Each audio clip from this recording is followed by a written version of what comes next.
Like the production.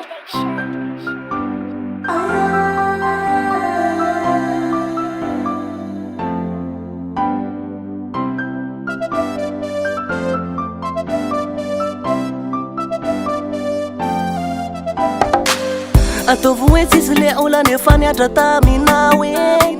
Ataovy sambatry anao fa mbola salama afaka miaina. Ataovy akama le olo nanandratra ny fonao faeno. Raiso namana zay rehetra iainanao eo isan'andro. Nalavo ianao ataovy an-tsaina hoe afaka miarina sana tsy androany. Raha voadonam-pitiavana za miasa saina fa nitsara eto tany tsy vina olana. Sambatry anao raha mahay mifaly am'zay olana rehetra mety iseho. Nilaza valony fanoavy mamiratra foana no atre. Ataovy hoe tsisy le ola nefa niatra taminaho eny. Ataovy hoe sambatry anao fa mbola salama afaka miaina. Ataovy hoe akama le olo nanandratra ny fonao faeno. Raiso namana zay rehetra iainanao eo isan'andro. Ataovy hoe tsisy le ola nefa niatra taminaho eny. Ataovy hoe sambatry anao fa mbola salama afaka miaina.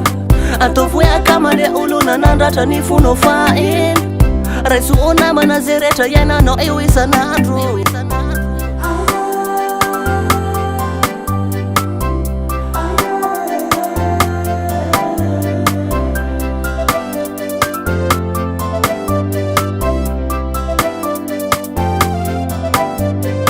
Zay miangeo rehetra ny anahy faliko. Tsy haiko ianao famba manaova toako. Ny olana rehetra ny anahy tsiky. Noraisiko akama de nanampy avoko. Raha efa natomboka azafarana na fa toy izo de ataovy amy fo. Tsy mandrakizay ianao no tsy mba anana domy aminezaka ny ambopo. Ataovy akama zay rehetra iainanao fa zaraisina ho fahafaly. Enao mezaka miala rehefa leo izy angina fenao ndray no atsiaro. Atsiaro ianao hoe aiza re olana sy mpakaala. Mety hoe tsy hitanao feo anilanao isange fa miantso hoe malala.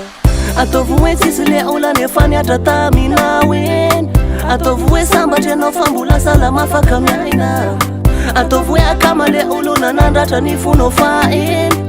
Raiso namana zay rehetra iainanao eo isan'andro. Ataovy hoe tsisy le ola nefa niatra taminaho eny. Ataovy hoe sambatry anao fa mbola salama afaka miaina. Ataovy hoe akama le olo nanandratra ny fonao faeno. Raiso namana zay rehetra iainanao eo isan'andro.